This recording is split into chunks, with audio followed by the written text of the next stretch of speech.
La vente de la friperie alias Mutuki est interdite jusqu'à nouvel ordre au Gabon. Le constat sur le terrain montre des parasols esselés, des énormes sacs attachés, aucun vêtement suspendu. Le message de la mairie de Libreville est bien passé. D'autant plus que le maire central Eugène Mba a prévenu, les récalcitrants seront interpellés, poursuivis et punis, selon la loi en vigueur. Mais seulement voilà, il y a un problème qui se pose. Bon, maintenant, lorsqu'ils prennent des décisions comme ça, maintenant, nous, on fait comment pour vivre?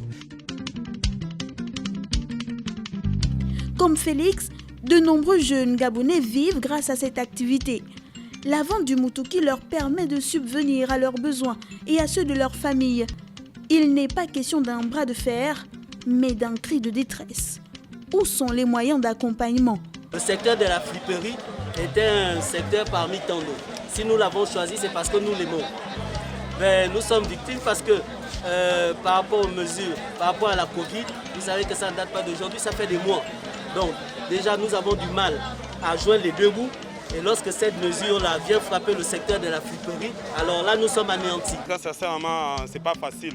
Il faut payer des factures, sans travail, et ça donne des mauvaises intentions. Nous ne sommes pas contre. Nous, c'est une demande de clémence à nos dirigeants de revoir cette mesure parce que nous sommes des pères de famille. Cette situation soulève d'autres problématiques comme la prise en charge du secteur informel. Aujourd'hui, on estime que le secteur informel représente entre 80 et 90% de l'activité économique africaine. Cela veut dire qu'en réalité, presque 8 personnes sur 10 en Afrique travaillent dans le secteur informel. Au Gabon, comme partout en Afrique, ils sont pour la plupart commerçants, artisans, couturiers, ferrailleurs, mécaniciens, plombiers, maçons, chauffeurs ou encore taximens. Parmi eux, des jeunes sortis des universités frappés de plein fouet par le chômage. Ces métiers représentent une véritable bouée de sauvetage pour la majorité. C'est le seul moyen de gagner sa vie en gérant l'argent frais qui transite de main en main, hors de toute fiscalité. Alors, faut-il lutter contre ce phénomène?